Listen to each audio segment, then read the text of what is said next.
वर्णन क्यों नहीं किया? बोले पहले ही वाल्मीकि जी वर्णन कर देते तो दूसरी बार कैसे वर्णन करते? बोले दूसरी बार? बोले हाँ, ये तुलसीदास जी भी कौन है? बोले वाल्मीकि जी ही तो हैं। कलि कुटिल जीव निस्तार हित वाल्मीकि तुलसी भयो। वाल्मीकि जी ही तुलसीदास जी के रूप में इस कलयुग में प्रकट हुए।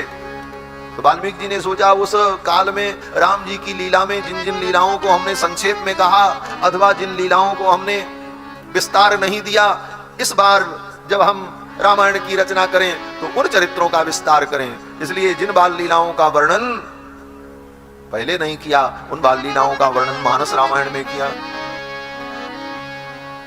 पुष्प वाटिका का वर्णन वाल्मीकि जी ने नहीं किया, उन लीलाओं का वर्णन गोस्वामी जी ने किया। और नाम क्या रखा? बोले रामचरित्र मानस।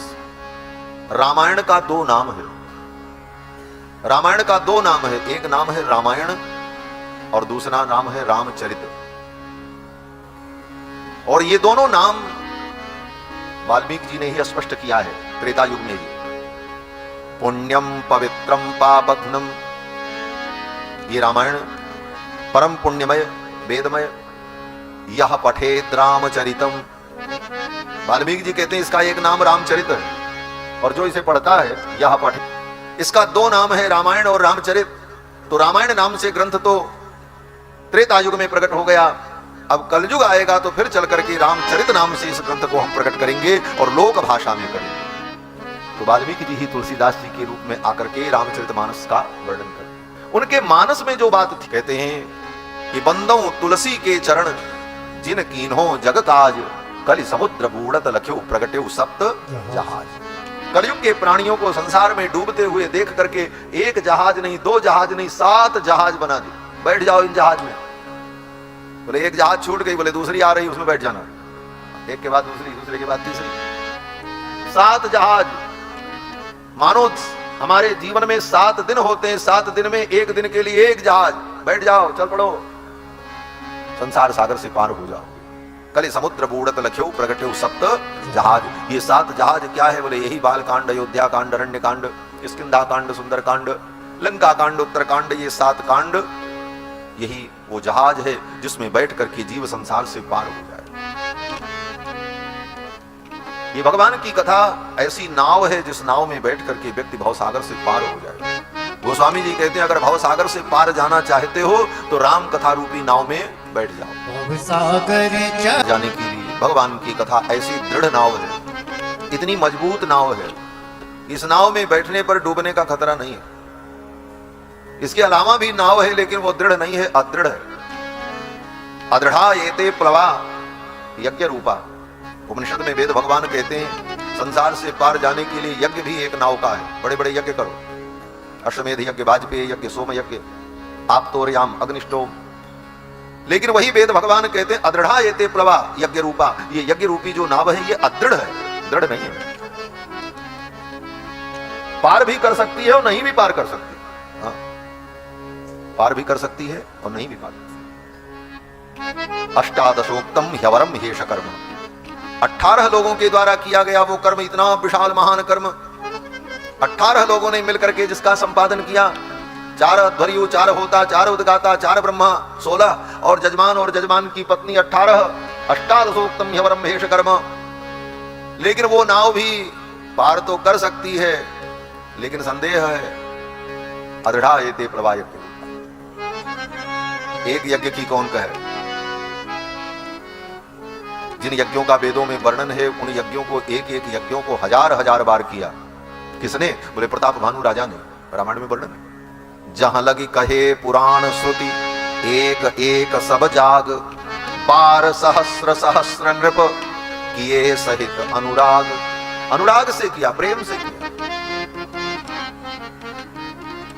और हृदय में फल की भी कोई कामना नहीं थी। हृदय न कछु फल अनुसंधाना, भूप विवेकी परम सुजाना। परम सुजान था। लेकिन इसके बाद भी सारे कर्मों को भगवान को अर्पित भी कर दिया। वासुदेव अर्पित नृप ज्ञानी। लेकिन मरने के बाद क्या बना? बोले रावण बना। प्रताप भानु राजा को पूरे परिवार के सहित राक्षस योनि प्राप्त हुई। इतना घोर पतन, इतना करने के बाद क्यों? बोले इस कारण से कि बड़े बड़े वे महान कर्म जीव को संसार से पार करने वाले हैं, लेकिन अगर उन सब कर्मों को करते हुए भगवान के चरणों में पूर्ण समर्पण न हो तो फिर वे कर्म भी तुम्हें पार नहीं कर सकते। पूर्ण समर्पण। प्रताप भानु राजा ने कर्मों का समर्पण किया, स्वयं का समर्पण नहीं किया। यही मूल बिंदु है। कर्म किया, उन कर्मों के फलों को विचार किया, फिर उन कर्मों के फल को भी भगवान को अर्पित कर दिया। वासुदेव अर्पित निर्ज्ञानी, लेकिन अपने आप को नहीं अर्पित किया। अपने आप को ही भगवान को हम अर्पण कर दें, ये शरणागति है। अपने आप को अर्पण कर देना ये शरणागति है। कर्मार्पण तो हो ही, लेकिन कर्मार्पण की अपेक्षा कर्म करने का कर्तृत्व जिसमें है, वह कर्तृत्व वो करता ही अपने आप को समर्पण कर दे तो कर्म का समर्पण तो स्वतः हो जाता है। इसी कारण प्रताप भानु राजा का इतना बड़ा पतन। तो कहने का तात्पर्य कि ये भगवान की कथा, भगवत समर्पण, ये ऐसी दृढ़ नाव है जो जीव को निश्चित पार करे। तो महर्षि वाल्मीकि ही गोस्वामी तुलसीदास जी के रूप में हुए और जिन्होंने रामचरितमानस प्रकट किया। था तो पहले से ही उनके हृदय में, उन्होंने लिखा थोड़ी, उन्होंने तो केवल उसको प्रकाशित किया। लिखा किसने? बोले लिखा तो भगवान शंकर ने। रचि महेश निज मानस राखा, पाय सुसमौ शिवासन आखा। रचना तो भगवान शंकर ने की, प्रकाशन गोस्वामी जी ने किया। जैसे आपने देखा होगा, ग्रंथ का लेखक कोई और होता है, प्रकाशक कोई और होता है, पब्लिश और करता है कोई, और लेखक कोई और होता है, राइटर कोई और होता है। राइटर तो भगवान शंकर हैं, रचि महेश निज मानस राखा, लेकिन गोस्वामी जी ने, बोले गोस्वामी जी ने उसको प्रकाशित किया। बोले कहां पर? बोले अयोध्या में। अयोध्या में प्रकाशित हुआ रामचरितमानस। बोले कब? बोले जिस दिन राम जी प्रकाशित हुए, रामनवमी के दिन राम जी का प्राकट्य हुआ। रामनवमी के दिन ही राम जी के जन्म के जो जो मुहूर्त थे, जो दिन था, जो तिथि थी, जो काल था, वही काल रामायण के प्राकट्य का भी काल। राम जी का प्राकट्य काल क्या है? बोले नवमी तिथि मधुमास पुनीता, शुक्ल पक्ष अभिजित हरिप्रीता, मध्य दिव्यापुरी में ये चरित्र प्रकाशित हुआ। नवमी भौम बार मधुमासा, अवधपुरी यह चरित्र प्रकाश। तो गोस्वामी जी महाराज भगवान के बाल चरित्र का वर्णन करते हैं। भगवान ने अनेक बाल चरित्र किया। एक दिन मैया भगवान को गोद में लेकर के आंगन में टहल रही थी। रात्रि का समय, शुक्ल पक्ष, चंद्रमा आकाश में प्रकट, चंद्रमा की किरणें पृथ्वी को आह्लादित कर रही थी। ठाकुर जी ने चंद्रमा को देखा तो मचल गए। रघुनाथ जी ने मैया से कहा, मैया ये चंद्रमा मुझे दिला दो।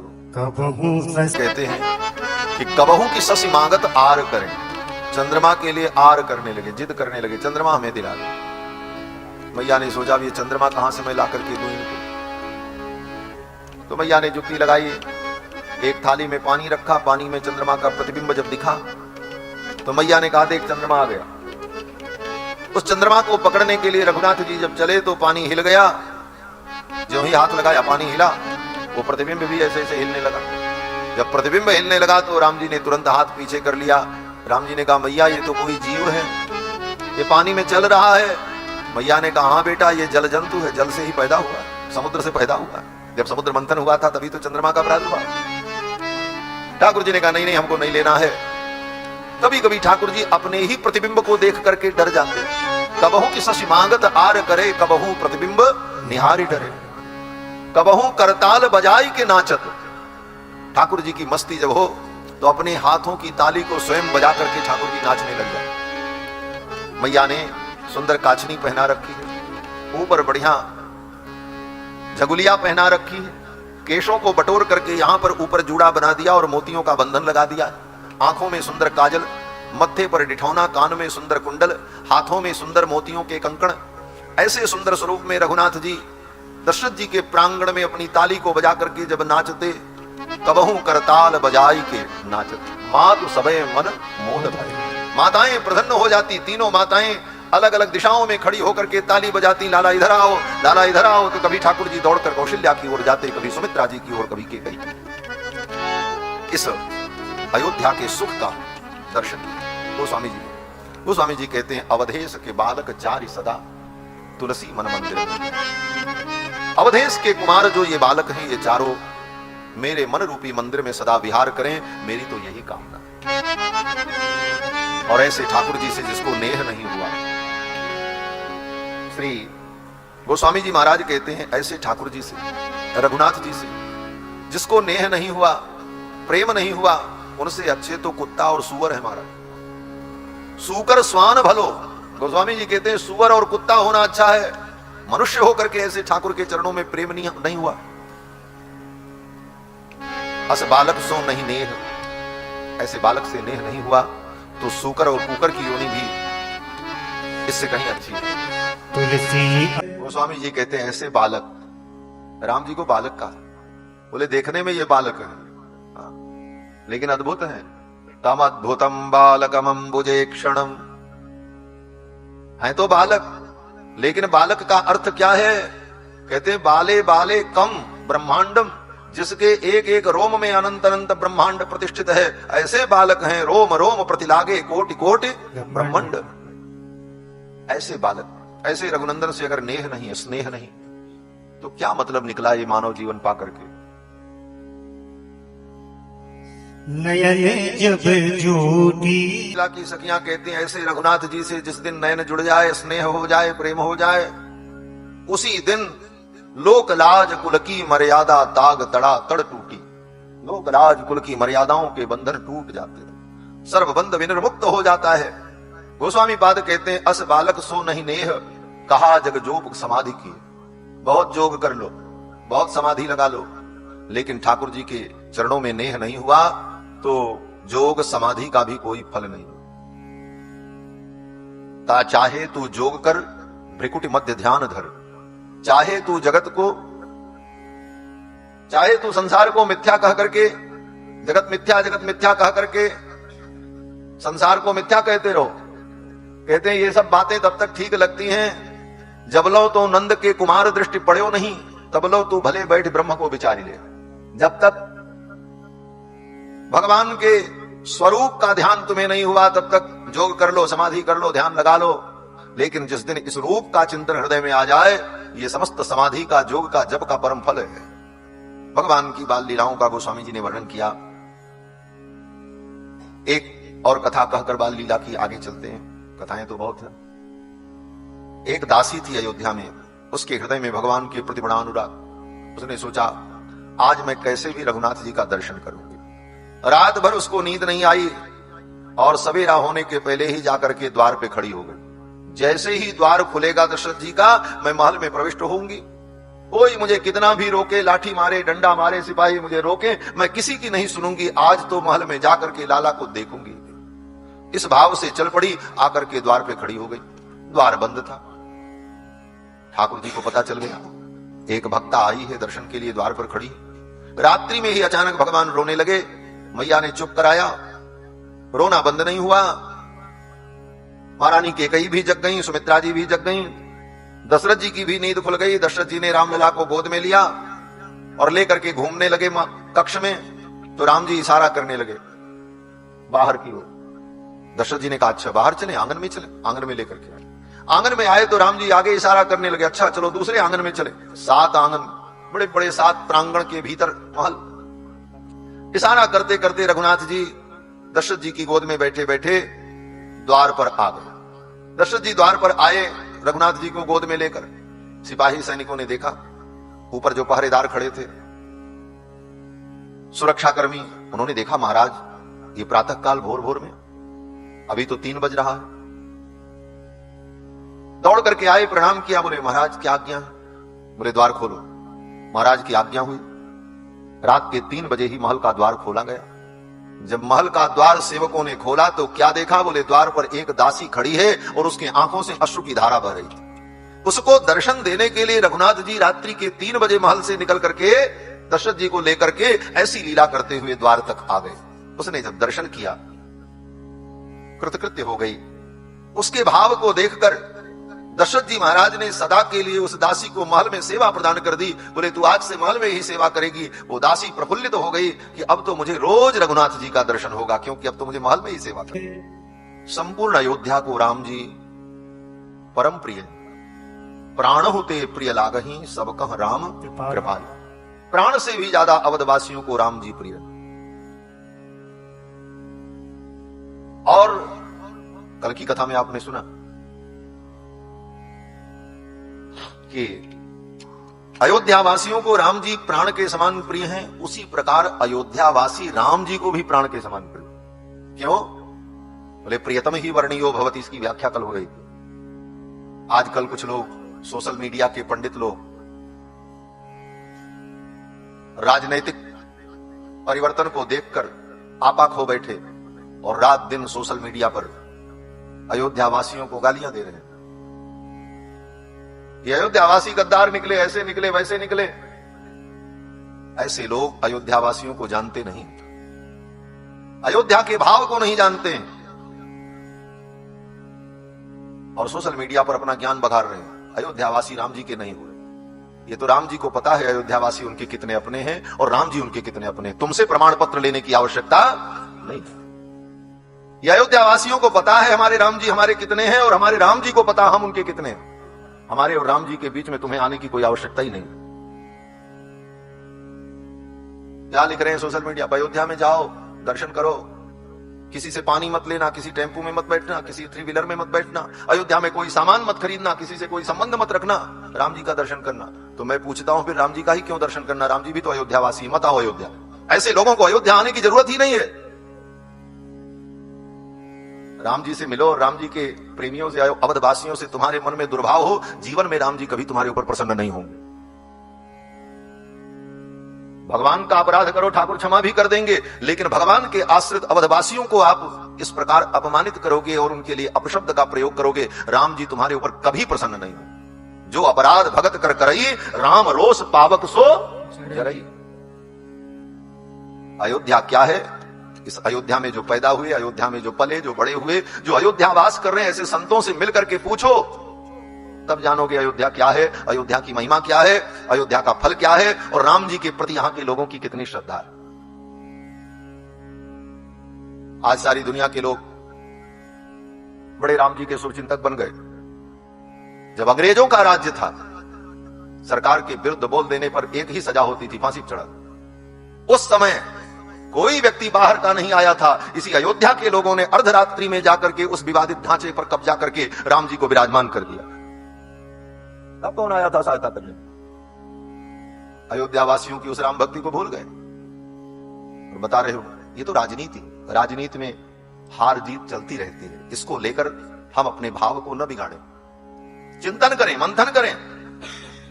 राजनीति को लेकर के हम अपने भाव को, सिद्धांत को, भक्ति को तौल दें, कदापि नहीं। राजनीति देश में विविध रूपों को धारण करती रहती है।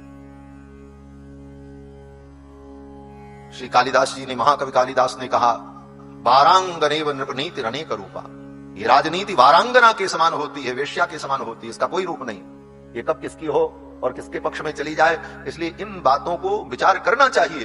परंतु इन बातों को लेकर हम अपने शास्त्र की, अपने धर्म की, अपनी परंपराओं की ही आलोचना करने लग जाएं, यह अनुचित है। अयोध्यावासी राम जी को अत्यंत प्रिय, अति प्रिय मोही यहाँ के वासी।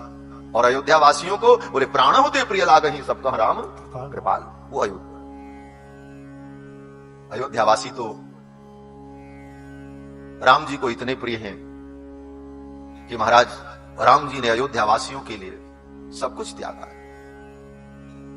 प्रजा का राम जी ने उपासना की है, राम जी ने प्रजा की उपासना की है, राम जी ने प्रजा का उपासन किया है, शासन नहीं किया है। इन शब्दों पर विचार करने की आवश्यकता।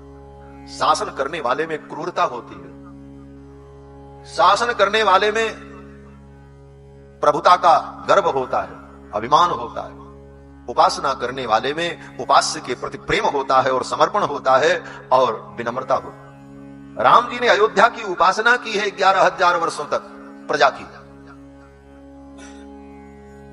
10 वर्ष सहस्राणी 10 वर्ष शतानि च रामो राज्य मुपासित्वा। महर्षि वाल्मीकि कहते उपासना की राम जी ने। रामो राज्य मुपासित्वा ब्रह्मलोकम प्रयास्यति। जिन राम ने अयोध्या वासियों की उपासना की, तुम उनकी आलोचना करके अपने को बड़ा ज्ञानी बन रहे हो। तुम धूर्त हो, ऐसे लोगों धूर्त है। ऐसे धूर्तों से बचने की आवश्यकता है। बंधुओं, सोशल मीडिया तो ऐसा प्लेटफॉर्म है कि जहां पर हर व्यक्ति को स्वतंत्रता, कुछ भी बोलो। इसलिए इन बातों पर ध्यान देने की आवश्यकता नहीं है, राम जी को सब पता है। सब जानत प्रभु बिनहि जनाए, उनको सब मालूम। तो राम जी अयोध्या वासियों को परम प्रिय। इस प्रकार से राम जी की बाल लीला का गोस्वामी जी ने खूब सुंदर वर्णन किया है। और भी अनेक प्रसंग हैं। भगवान शंकर एक दिन अयोध्या में आ गए। ठाकुर जी ने भोलेनाथ ने सोचा हम भी चले, राम जी की बाल लीला देखी। और भगवान शंकर ज्योतिषी बनकर के आए। अवध आज आगमी एक आयो, आगमी बनकर के, ज्योतिषी बनकर के आए। साथ में काकभूषुंडी चेला को ले लिया, बोले तुम भी चलो। बोले चलो। गुरु चेला दोनों आए महाराज। शंकर जी ने ज्योतिषी का रूप धारण किया। क्या नाम? बोले पंडित श्री शंकर शास्त्री जी महाराज। पंडित श्री शंकर शास्त्री जी महाराज कैलाशवासी आ गए। साथ में भुजुंडी चेला को लेकर के आए और अयोध्या की गलियों में घूम घूम करके सबका हाथ देखने लगे। और मुफ्त में सबका हाथ देख रहे हैं, दक्षिणा उक्षिणा नहीं ले रहे थे। जैसे कोई कंपनी अपने वस्तु का जब प्रचार करती है तो पहले उसको बांटती है, सस्ते में लोगों को उपलब्ध कराती, तब प्रचार जब हो जाएगा फिर तो लोग बुलाएंगे। भगवान शंकर ने भी सबका हाथ देखना शुरू किया और वर्णन शुरू किया महाराज। अब भोलेनाथ वर्णन करें तो क्या छिपेगा, भूत भविष्य वर्तमान साहब का वर्णन किया। अब तो अयोध्या में चर्चा हो गई, अरे बड़े अद्भुत ज्योतिषी आए हैं अयोध्या में, भूत भविष्य वर्तमान सब बता देते हैं। करतल निरख कहत सब गुणगण बहुतन परिचय उपायो, हाथ देख करके ही साहब गुणगण बता देते हैं। ये बात कौशल्या जी को पता चल गई। महल में सूचना गई, किसी दासी ने बताया महारानी एक ज्योतिषी आए हुए, बड़ी चर्चा है अयोध्या में। बोले क्या विशेषता है उनकी? बोले साहब बता देते हैं। महारानी कौशल्या को उत्सुकता हुई, उन्होंने कहा बुलवाओ ज्योतिषी जी को। अब महल से आदेश हुआ, महारानी का आदेश हुआ। यही तो चाहते थे भगवान शंकर की भीतर से निमंत्रण आ जाए और हमको जाने का मौका मिल जाए। अवध आज आगमी एक आयो, अवध आज आगमी एक आयो, करतल निरखे कहत सब गुणगण, करतल निरखे कहत सब गुणगण, बहुगण परिचो पायो, बहुगण परिचो पायो, अवध आज आगमी एक आयो, अवध आज आगमी। बूढ़ो बड़ो प्रामाणिक ब्राह्मण, बूढ़ो बड़ो प्रामाणिक ब्राह्मण, शंकर नाम सुहायो, शंकर नाम सुहायो, संग सुची से सुनत कौशल्या, संग सुची से सुनत कौशल्या, भीतर भवन बुलायो, भीतर भवन बुलायो, अवध आज आगमी एक आयो, अवध आज आगमी एक आयो, अवध आज आगमी। निमंत्रण आ गया। कौशल्या जी ने बुलवाया, भोलेनाथ पधारे। मैया ने चरण वंदन किया, आसन दिया, वस्त्र उठाया, दक्षिणा दी, भोजन कराया, बड़ा आदर किया भगवान शंकर का। पाई पखारी पूज दियो आसन, पाई पखारी पूज दियो आसन, असन बसन पहिरायो, असन बसन पहिरायो, मेले चरण चारु चार्यो सुत, मेले चरण चारु चार्यो सुत, माथे हाथ दबायो, माथे हाथ दबायो, अवध आज आगमी एक आयो, अवध आज आगमी एक आयो, अवध आज आगमी। मैया ने बुलाया, पाय पखारी पूज दियो आसन, असन बसन पहिरायो, भोजन कराया, वस्त्र पहनाया, और जब भोले बाबा का सत्कार संपन्न हो गया तब मेले चरण चारु चार्यु सुत चारों पुत्रों को बुला करके भोले बाबा के चरणों में प्रणाम कराया। भोले बाबा तो मन से ठाकुर जी को प्रणाम कर रहे, लेकिन अब लीला में तो नाटक करना ही पड़ता, इसलिए इस नाटक बिगड़ने न पाए, इसलिए भोले बाबा बड़ी गंभीर मुद्रा में बैठे। चारों कुमारों ने भोले बाबा के चरणों में प्रणाम किया। मैया ने कहा आशीर्वाद दे दो। मन से तो भगवान शंकर ठाकुर जी से आशीर्वाद चाह रहे हैं, लेकिन अब मैया कह रही आशीर्वाद। बोले हाँ मैया खूब आशीर्वाद है। महारानी कौशल्या ने कहा मैं ऐसे नहीं मानूंगी, आप अपने हाथों को मेरे लाला के सिर पर रख करके आशीर्वाद दो, ऐसे एक एक के सिर को छू करके आशीर्वाद दो।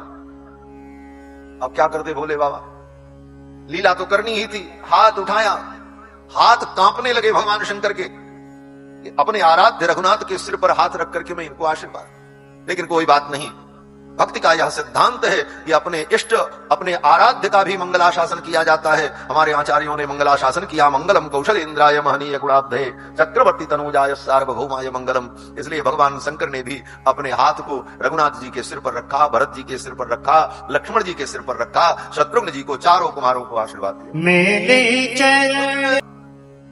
मैं ये जानना चाहती हूं मेरे लाला का विवाह कब होगा, बहू कब आए। माताओं को यही सब तो प्रिय लगता है। मैया ने कहा मेरे लाला का ब्याह कहां होगा, बहू कैसी होगी, कब आएगी, यही बता दो, और तो आपको कुछ नहीं जानना, और तो हम सब जानते ही। भगवान शंकर ने कहा अच्छा। तब भगवान शंकर ने कहा देखो कुछ दिन बीतेगा, जब ये गुरुकुल से पढ़ करके आ जाएंगे तो एक दिन विश्वामित्र महर्षि आएंगे और यज्ञ की रक्षा के नाम पर इनको लेकर के जाएंगे। फिर मिथिला में इनके द्वारा धनुष भंग होगा और फिर श्री मिथिला नरेश श्री जनक।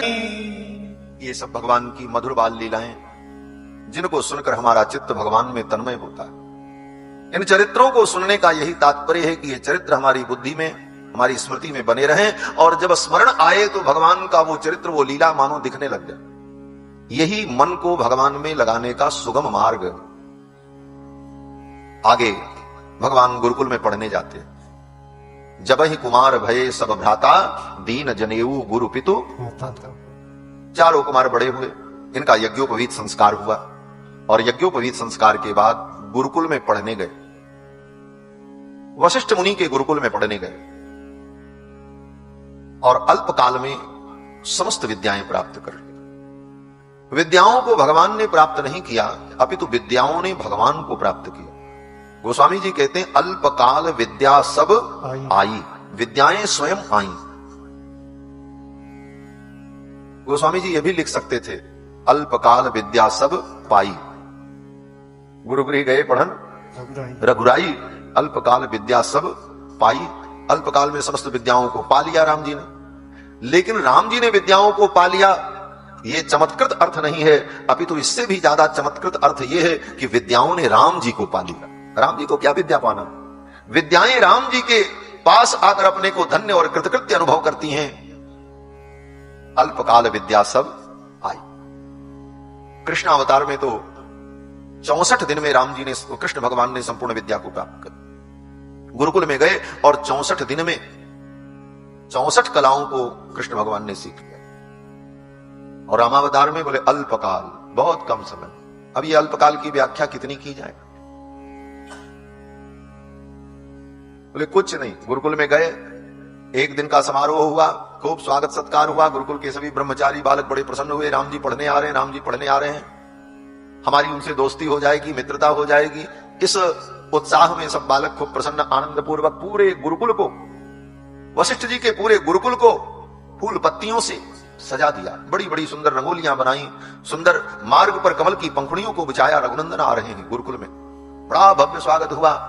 द्वार पर खड़ी गुरुदेव वशिष्ठ की कामधेनु नंदिनी भगवान के स्वागत के लिए उपस्थित थी।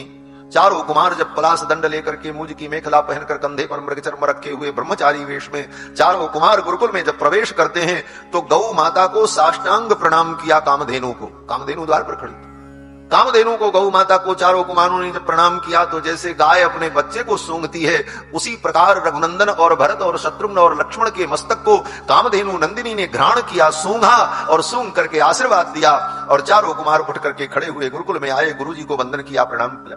कामधेनु वहीं बगल में आकर के खड़ी थी। गुरुदेव प्रसन्न हुए, ब्रह्मा जी की उन बातों का स्मरण किया कि आज मेरे यहां चारों कुमार परमात्मा चार रूपों में मेरे यहां पढ़ने आए, ये मेरा सौभाग्य। और फिर गुरुदेव ने कुछ नियम बताए, उपदेश किया, ब्रह्मचारी के धर्म का उपदेश किया और जो मुख्य मुख्य नियम है वो सब बताया। और सब नियम बताने के बाद गुरुदेव वशिष्ठ ने कहा, जाओ जाकर के नंदिनी की परिक्रमा करो। नंदिनी की परिक्रमा करके चारों भाई खड़े हुए। गुरुदेव वशिष्ठ ने कहा, नंदिनी के पयोधर के नीचे अपने हाथ को लगा लो। चारों भाइयों ने अपनी अपनी एक एक अंजुली को एक एक स्तन के नीचे लगाया, दो इधर से दो उधर से। उसी समय कामधेनु के चारों स्तन से दुग्ध टपकने लगा और जब हाथ के करतल में दुग्ध आया कामधेनु का, गुरुदेव वशिष्ठ ने कहा, आचमन कर लो, पी जाओ। चारों कुमारों ने कामधेनु के दुग्ध को पिया। समस्त विद्याएं प्रवेश कर गई राम जी। न पढ़ना पड़ा न लिखना पड़ा। गुरु गृह गए पढ़न रघुराई, अल्पकाल विद्या सब आई। समस्त विद्याएं भगवान में प्रादुर्भूत हो। फिर तो भगवान गुरुकुल से पढ़ करके आए और पिता के राज्य कार्य में सहयोग करने लगे। अपने क्षत्रिय धर्म का पालन कर। क्षत्रियों का जो धर्म है उस धर्म में उनकी दृढ़ निष्ठा है। वास्तव में धर्म वर्ण धर्म ही सनातन धर्म है। आज वर्ण धर्म को तिलांजलि देकर अपने मन से धर्म का आचरण और धर्म की व्याख्या जो लोग कर रहे हैं उन्हें पता नहीं सनातन धर्म क्या है। बोले वर्णाश्रम धर्म ही सनातन धर्म। अपने अपने वर्ण के अनुकूल अपने अपने धर्म का पालन व्यक्ति करे, यही धर्म है। और 11,000 वर्ष तक राम जी ने यही किया। चातुर्वर्ण्यम च लोकेस्मिन् स्वे स्वे धर्मे नियोक्ष्यति। चारों वर्ण के लोगों को उनके उनके धर्म में राम जी ने लगाया, यही राम राज्य है। और राम जी के सिद्धांत को तिलांजलि देकर के अगर कोई राम राज्य की परिकल्पना होती है तो वह परिकल्पना राम राज्य की नहीं होगी, अभी तो वो भ्रष्ट राज्य की परिकल्पना।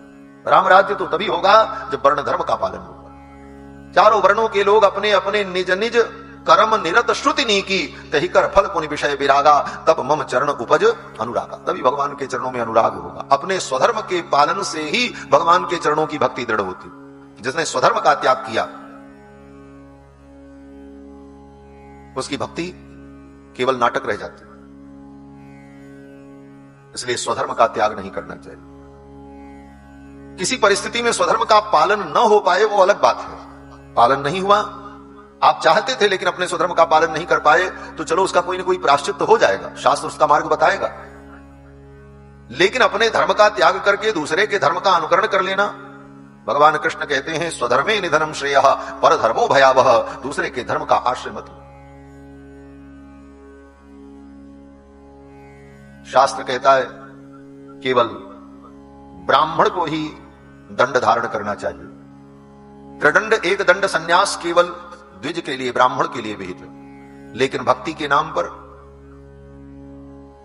अनेक पाखंडियों ने दंड ग्रहण करके गेरुआ वस्त्र पहन करके सारी दुनिया को भरमाया। विश्व में घूमे, पता नहीं कितने कितने देश में अपने अनुयायियों का सृजन किया। इसे क्या भक्ति कहेंगे? कदापि भक्ति नहीं हो सकती। जानते हुए भी शास्त्र की मर्यादा का उल्लंघन करके केवल प्रदर्शन के लिए, लोकैषणा के लिए, संसार को रिझाने के लिए तुमने धर्म का आडंबर किया, वो तुम आडंबर ही करते रहे। भक्ति तुमसे नहीं हुई। भक्ति को तुमने समझा ही नहीं। भक्ति तो स्वधर्म पालन से ही सिद्ध होती है। भगवान कहते हैं वर्णाश्रमाचारवता पुरुषेण परः पुमान्। वर्णाश्रम धर्म का पालन करते हुए जो व्यक्ति मेरी उपासना करता है वही मुझे प्राप्त होता है। तो भगवान ने अपने भी वर्ण का पालन, अपने धर्म का पालन किया। अपने स्वधर्म का पालन राम जी करते हैं। रक्षिता स्वस्य धर्मस्य स्वजनस्य च रक्षिता। अपने स्वधर्म का पालन करते राम जी। जो क्षत्रिय का धर्म है उस धर्म का पालन करते। संध्या वंदन, ब्रह्म यज्ञ, दान, ब्राह्मणों का समादर सम्मान, मृगया, युद्ध कला कौशल का विकास, ये सब जो क्षत्रियों का धर्म है वो राम जी सब करते। मृगया करने जाते, शिकार करने। राम जी अपने मित्रों को साथ में लेकर घोड़े पर बैठकर धनुष बाण लेकर सरयू के तट पर जंगलों में आसपास मृगया करने जाते, शिकार करते। आप कहोगे राम जी भगवान होकर के शिकार करते थे? बोले शिकार करना क्षत्रियों का धर्म है। शास्त्र ने, वेद ने मृगया क्षत्रियों का धर्म कहा है। महर्षि वाल्मीकि वर्णन करते हैं यदा ही हयम आरूढ़ो मृगयाम याति राघवः। घोड़े पर बैठकर राम जी जब मृगया करने के लिए जाते, शिकार करने के लिए जाते, लक्ष्मण जी भी पीछे पीछे, भरत जी भी पीछे। लेकिन जब राम जी शिकार करते तो किसका शिकार करते? बोले तीतिर और बटेर का शिकार नहीं करते थे। तीतिर बटेर कबूतर का शिकार राम जी नहीं करते। राम जी तो उन मृगों का शिकार करते थे जो मृग परम पवित्र, जो मृग ठाकुर जी के अपने हैं, जिन्होंने, मृग का मतलब क्या है? मृग्यते इति मृगा, मृग्यते मृग धातु है, ढूंढने के अर्थ में। जो ढूंढने में कुशल होता है, जो बहुत ढूंढता है, उसको मृग कहते हैं। मृग्यते क्या ढूंढता है? बोले मृग के नाभि में जब कस्तूरी पक जाती है तो उस कस्तूरी की सुगंध से व्याकुल होकर के उस कस्तूरी को ढूंढने के लिए वो इधर उधर दौड़ता रहता है। मृग्यते। ऐसे कस्तूरी मृग का शिकार राम जी करते, और ऐसे कस्तूरी मृग के शिकार के लिए शास्त्र अनुमति देता है। क्यों? बोले उस मृग की कस्तूरी पक गई, उस कस्तूरी की सुगंध से वो स्वयं व्याकुल हो रहा है, उसके शरीर में गर्मी व्याप्त हो गई, वो दौड़ रहा है कि ये सुगंधी कहां से आ रही, न पानी पी रहा, न भोजन कर रहा। उस सुगंधी से व्याकुल होकर के उस सुगंधी को ढूंढ रहा है, लेकिन उसे पता नहीं चल रहा सुगंधी है कहां। जहां जा रहा वहीं सुगंधी साथ में। कस्तूरी कुंडल बसे मृग ढूंढे बनमान, मृग ढूंढे इसीलिए उसका नाम मृग है। मृग्यते इति मृगा, जो ढूंढता है। अब इस ढूंढने के क्रम में वो इतना व्याकुल हो जाता है कि भूख प्यास से परेशान होने पर भी वो अपने उस कस्तूरी की सुगंध को ढूंढने का क्रम बंद नहीं करता। अंत में उसकी मृत्यु हो जाती, उस कस्तूरी के कारण ही उसकी मृत्यु हो जाती। और अगर वो अपनी मृत्यु से मर गया तो उसकी कस्तूरी उसके साथ नष्ट हो जाएगी, जंगल के वन्य जीव उसे खा जाएंगे और वो कस्तूरी भी छिन्न भिन्न हो जाएगी। ऐसी बहुमूल्य वस्तु कस्तूरी जो रत्न है, बहुमूल्य पदार्थ है, वो विनष्ट हो जाएगा। और राजा का धर्म है, राजा रत्नहारी है, राजा के पास ऐसे रत्नों का संग्रह होता है। इसलिए राजा के लिए शास्त्र ने कहा वो जंगल में जाकर के विशेषज्ञों को साथ में लेकर के जाए और ढूंढे ऐसे मृग जो दिख जाएं, उन मृगों का शिकार कर ले, क्योंकि उनको तो मरना तय है, आज नहीं कल मरेंगे वो, क्योंकि उनकी कस्तूरी के कारण ही उनकी मृत्यु हो जाएगी। तो वो अपनी मृत्यु से मरेंगे तो कस्तूरी भी नष्ट हो जाएगी, और उनका शिकार कर लिया जाएगा तो कस्तूरी भी प्राप्त हो जाएगी जो देवताओं की पूजन में प्रयुक्त होगी। इसलिए राम जी उनका शिकार करते। गोस्वामी जी कहते पावन मृग मारे ही जिए जानी, पवित्र मृगों का शिकार करते हैं। पावन माने शास्त्र जिनके लिए अनुमति देता है। और पावन का एक विशेष अर्थ यह भी है कि जो मृग के रूप में जंगल में तो हैं, लेकिन वो पूर्व जन्म के ऋषि मुनि महात्मा हैं, किसी कारण से पूर्व जन्म के भगवान के भक्त हैं, किसी कारण से उनका पतन हो गया, वो मृग बन गए। जैसे द्वापर युग में, सतयुग में श्री भरत जी महाराज मृग का स्मरण किए तो इतने बड़े तपस्वी थे तो मृग हो गए, किसी आसक्ति के कारण उनको मृग बनना पड़ा। इसी प्रकार जो महात्मा भगवत भक्त किसी आसक्ति के कारण, किसी दोष के कारण, किसी भी कारण से वो मृग योनि को प्राप्त हो गए, लेकिन वो ढूंढ तो भगवान को ही रहे थे। पिछले जन्म में उन्होंने भगवान को ही पाने का प्रयास किया था, लेकिन उनका थोड़ा पतन हो गया। ढूंढ किसको रहे थे? बोले भगवान को। इसीलिए इनका नाम मृग है, मृग्यते। ये ढूंढ रहे हैं, किसको ढूंढ रहे हैं? बोले भगवान को ढूंढ रहे हैं। भगवान ने सोचा ये मुझे ही ढूंढ रहे हैं तो मैं ही इन्हें चल करके प्राप्त हो जाऊं, इनको परम गति प्रदान करूं। तो भगवान ऐसे मृगों का शिकार करते हैं। भगवान के मृगया के प्रति भी अनेक प्रकार के रहस्य और भाव हैं। पावन मृग मारहि जिय जानी, दिन प्रति नृपहि दिखावहि पानी। और ला करके पिताजी को दिखाते हैं, पिताजी देखो आज हमने ये शिकार किया है, ये मृगया हमने की है, ये शास्त्र सम्मत है कि नहीं। श्री दशरथ जी महाराज, गुरुदेव वशिष्ठ और सुमंत जी महाराज जो मंत्री हैं, सुमंत जी से जाकर के कहते, पिताजी कह दें, गुरु जी भी कह दें, लेकिन राम जी नहीं मानते। राम जी सोचते कहीं पिताजी संकोच में न बोल रहे हैं, गुरु जी भी संकोच में हो, तो जाकर के सुमंत जी से कहते, काका जी आप बताओ हमने जो मृगया किया है, ये मृगया धर्म के अनुकूल है कि नहीं। सुमंत जी मंत्री हैं महाराज दशरथ के, क्षत्रिय है, परम विज्ञ है। जब काका जी कह देते हाँ बेटा ये शास्त्र सम्मत है, ये क्षत्रियों का धर्म है, तुम्हें कोई अधर्म नहीं लगा, तुम्हें कोई पाप नहीं लगेगा, ये तुम्हारा धर्म है, तब राम जी के मन में संतोष होता। पावन मृग से जो मृग मरते वो सीधे वैकुंठ को प्राप्त हो जाते। भगवान के आयुध का संस्पर्श होते ही उन्हें मुक्ति की प्राप्ति हो जाती। इस प्रकार भगवान मृगया करते। आगे वर्णन है कि ठाकुर जी जब 12 वर्ष के हो गए, एक दिन दशरथ जी महाराज सभा में बैठे थे और उनको चिंता हुई। क्या चिंता हुई? बोले मेरे बेटों का ब्याह कैसे होगा। चिंतयामास धर्मात्मा तेषाम दारक्रियाम प्रति, उनके विवाह की चिंता हुई दशरथ जी। तो दशरथ जी ने सभा बुलाई, मंत्री लोगों को बुलाया और सभा के मध्य में इस विषय पर चर्चा हुई कि राम जी का विवाह कैसे। और ये चर्चा सभा में हो रही थी। चिंतयामास धर्मात्मा सोपाध्याय सबांधव। अपने बंधु बांधव के सहित दशरथ जी अपने परिजनों में ये विचार कर रहे थे। तब तक आकर के दूतों ने सूचना दी कि विश्वामित्र महामुनि आए हैं। क्योंकि विश्वामित्र जी को भी चिंता हुई। गंगा के तट पर बक्सर में विश्वामित्र जी रहते, वहीं उनका आश्रम सिद्धाश्रम। यज्ञ करना चाहते थे लेकिन उनका यज्ञ पूरा नहीं होता था। मारीच स्वभाव उनके यज्ञ में विघ्न कर देते थे। तब विश्वामित्र जी ने सोचा, धर्म की रक्षा के लिए अयोध्या में भगवान का अवतार हो गया है। अब तो रघुनाथ जी बड़े हो गए, क्यों न मैं अयोध्या चलूं और रघुनाथ जी को लेकर के आऊं। उनके द्वारा ही मेरे यज्ञ की रक्षा हो, क्योंकि वो यज्ञ से प्रकट हैं। तो जो यज्ञ से प्रकट होगा वही ना यज्ञ की रक्षा करेगा। और वो तो यज्ञ पुरुष हैं। यज्ञो यज्ञ पत्र यज्वा यज्ञांगो यज्ञ वाहन यज्ञ भुक यज्ञ कृत यज्ञ यज्ञ भुक यज्ञ साधन। तो ऐसे भगवान जो यज्ञ पुरुष हैं, उनके द्वारा मेरे यज्ञ की रक्षा हो और मैं उन्हें लेकर के आऊं। इस संकल्प से विश्वामित्र जी महाराज अयोध्या के लिए चल पड़े। आए तो अयोध्या में आने पर सबसे पहले क्या करना चाहिए? क्या करना चाहिए? मुनि के आगमन का समाचार सुना। दशरथ जी ने स्वागत किया और चरण पखार कीन अति पूजा, चरण धोया। विविध प्रकार के व्यंजन भोजन कराए, विविध भांति भोजन करवावा। मुनिवर हृदय हर्ष अति पावा। विश्वामित्र जी को बड़ा हर्ष हुआ, बड़ी प्रसन्नता हुई। और जब भोजन करके विश्वामित्र जी प्रसन्न हो गए, महात्मा है, मुनि है, महात्माओं को तो प्रेम स्नेह सम्मान और भोजन यही मिल जाए वो प्रसन्न, और क्या चाहिए। स्वागत किया, चरणों में प्रणाम किया, भोजन कराया। विश्वामित्र जी हर्षित हो गए, रोम रोम हर्षित हो गए। विश्वामित्र जी महाराज प्रसन्न हो गए। और जब प्रसन्न हो गए तब दशरथ जी ने अपने चारों पुत्रों को बुलाया और चरणों में प्रणाम कराया। दरबारी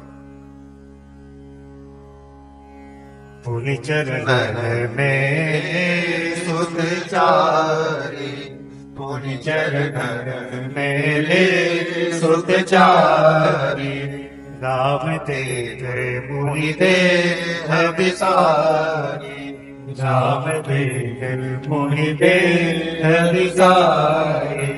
भई मगन देखत मुख शोभा, भय मगन देखत मुख शोभा।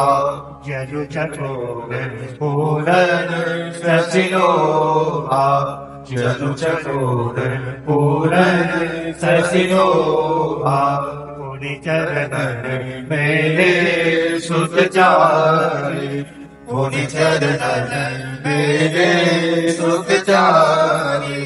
पुनि चरण मेरे सुत चारि, सुत मेरे सुत चारि। चारों कुमारों को विश्वामित्र जी के चरणों में प्रणाम कराया। मुनिवर ने आशीर्वाद दिया। फिर तो दशरथ जी ने पूछा कि कारण आगमन तुम्हारा, आपका आगमन किस कारण से हुआ, मैं आपकी क्या सेवा करूं। विश्वामित्र जी ने बिना किसी भूमिका के सारी बात कह दी। विश्वामित्र जी ने पहले ये कहा, राजन तुम बहुत धन्य हो।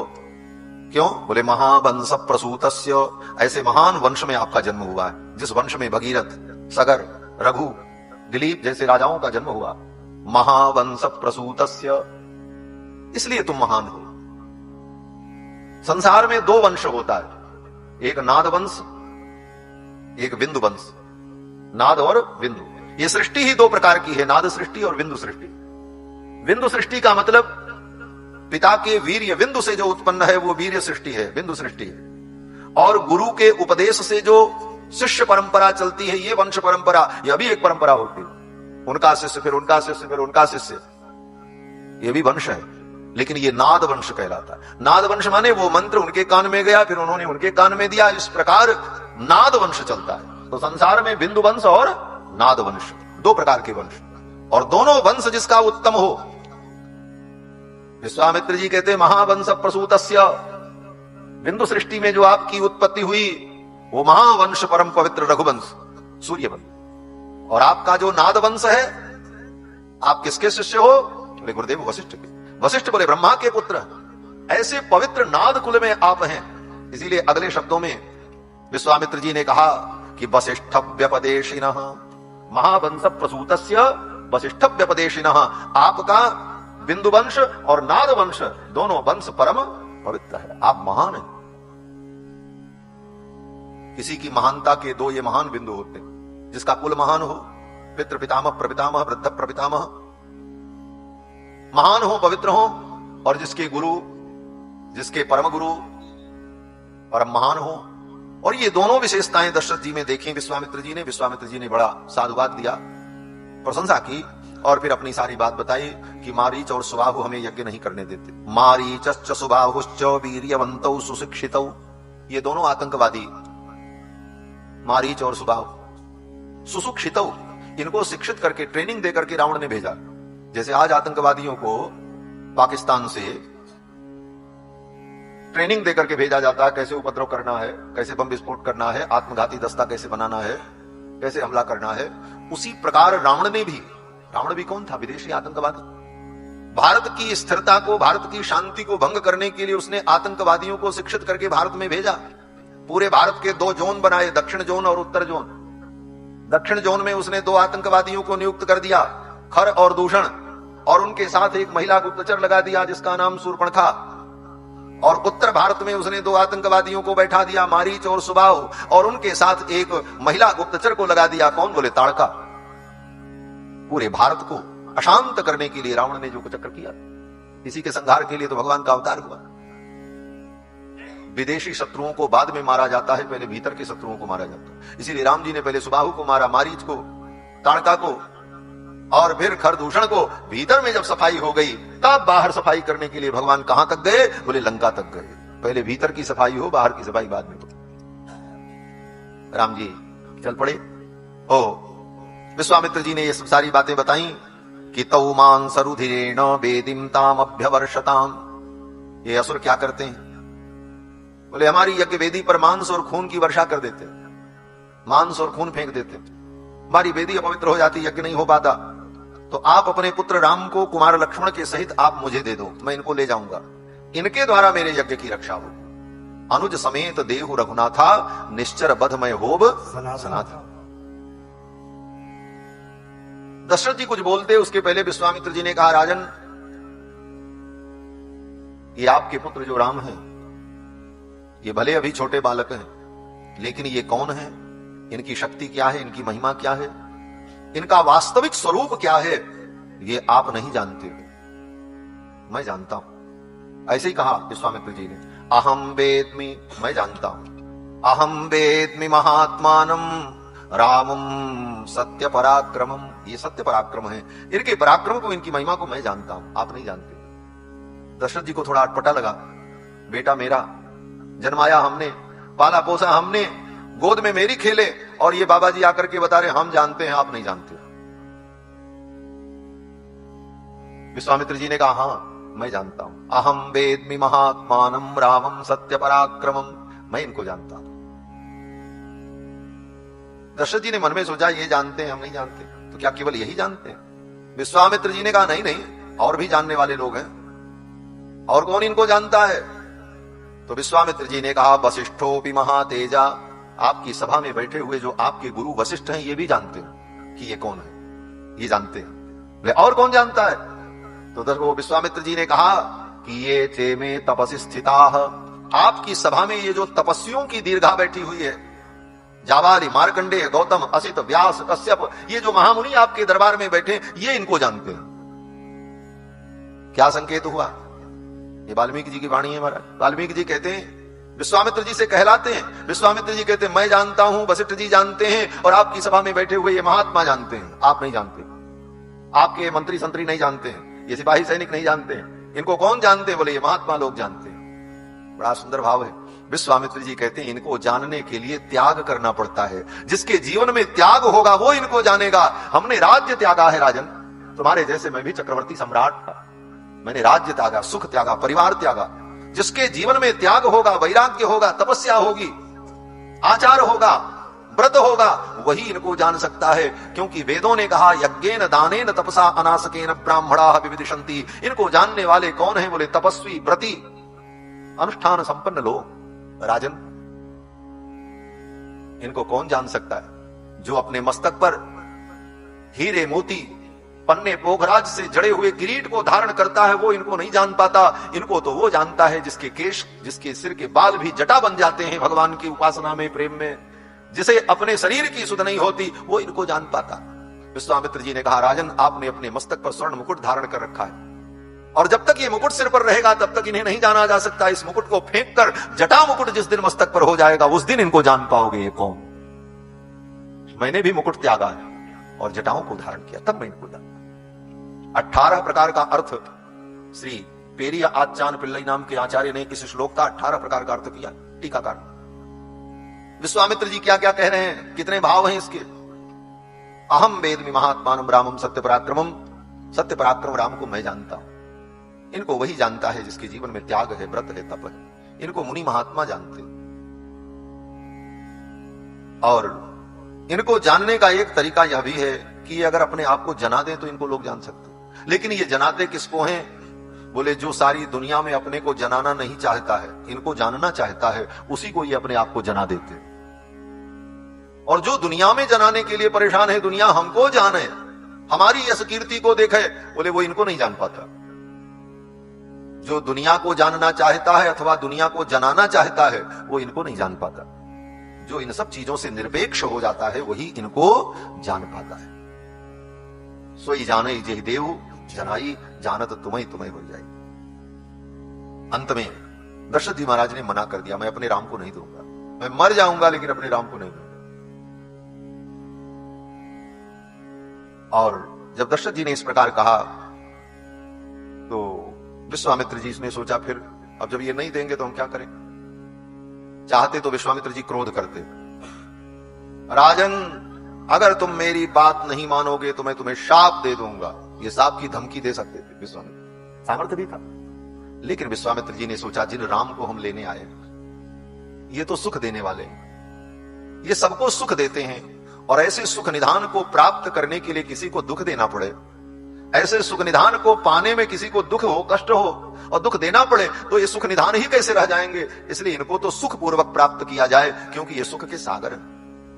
विश्वामित्र जी ने कहा, राजन अगर ऐसी बात है ठीक है, मैं चला जाऊंगा, मैं चला जाऊंगा। लेकिन राजन जान लेना, मेरे चले जाने के बाद दुनिया यही कहेगी कि रघुवंश में एक राजा हुआ जिसका नाम दशरथ था। बड़ी बड़ी डींगे हाँकता था, लेकिन ब्राह्मणों के सामने झूठी प्रतिज्ञा करता था। ब्राह्मणों को कहता था हाँ हाँ तुम्हारी बात हम मानेंगे, आप जो कहोगे हम करेंगे, और जब करने का मौका आए तो अपनी बात से मुकर जाता था। लोग यही कहेंगे राजा दशरथ मिथ्या प्रतिज्ञा करता था। मिथ्या प्रतिज्ञा काकुस्थ सुखी भव सुहृद्व्रता। राजन तुम अपने परिवार के साथ सुखी रहो, मैं जा रहा हूं, लेकिन दुनिया आपको मिथ्या प्रतिज्ञा कहेगी, झूठी प्रतिज्ञा करने वाला। इस झूठ का कलंक आपके ऊपर होगा, अब आपको जो करना है सो करो। ये कह करके विश्वामित्र जाने को तैयार हो गए। तब वशिष्ठ जी ने रोक लिया, बोले रुको। और वशिष्ठ जी ने कहा दशरथ जी से, राजन उन राक्षसों का संहार करने में ये विश्वामित्र जी स्वयं समर्थ है। दशरथ जी ने कहा तो फिर मेरे बेटे को मांगने क्यों आए हैं, जाएं अपना काम करें, हम नहीं देंगे राम जी को। तब वशिष्ठ जी ने कहा देखो राजन, ये तुम्हारे पुत्रों का कल्याण करने के लिए आए। तव पुत्र हितार्थाय, तुम्हारे पुत्रों का हित करने के लिए आए। क्या हित करेंगे? बोले आपके पुत्रों का कल्याण करेंगे। कहा है ना इनका अति कल्याण, इनका कल्याण करेंगे। कल्याण माने, बोले कल्याण माने विवाह। कल्याण का अर्थ विवाह भी होता है। दक्षिण भारत में आप चले जाओ, कल्याण महोत्सव माने विवाह महोत्सव, रुक्मिणी कृष्ण कल्याण महोत्सव, श्री सीताराम कल्याण महोत्सव। तो इनका अति कल्याण, इनका कल्याण होगा, इनका मंगल होगा। तब पुत्र हितार्थाय, तुम्हारे पुत्रों का हित करने के लिए आए। क्या हित करेंगे? वशिष्ठ जी ने कहा ये ले जाएंगे इधर से राम लक्ष्मण को और उधर से ब्याह करा करके बहू के सहित लेकर के आएंगे। दशरथ जी ने कहा सच में? बोले हाँ। अरे बोले तब तो बड़ी अच्छी बात है, हम तुरंत विदा करते हैं। बोले हाँ विदा कर दो, अभी चिंता कर रहे थे ना ब्याह कैसे होगा छोरों का। सभा बुलाई और इतना बड़ा विचार विमर्श चल रहा था। बोले तुम्हारे ही कार्य का साधन करने के लिए ये आए हैं दैव योग से, दैव ने इनको भेज दिया। तेषाम निग्रहणे सक्तः स्वयं च कुशिकात्मजः तव पुत्र हितार्थाय त्वामुपेत्याभियाचते। तुम्हारे पुत्रों का हित करने के लिए आए हैं, इसलिए आप इनके साथ राम लक्ष्मण को विदा कर दो। दशरथ जी प्रसन्न हो गए, तुरंत अपने दोनों पुत्रों को बुलाया और सौंप दिया विश्वामित्र जी को। मेरे प्राणनाथ सुत दो, तुम मुनि पिता आन नहीं को, ले लीजा, सौंप दिया। विश्वामित्र जी महाराज बड़े प्रसन्न हुए भगवान को पाकर के और लेकर के चलने लगे। लेकिन रात के 7:45 बज गए थे। हाँ, 8 बज गए।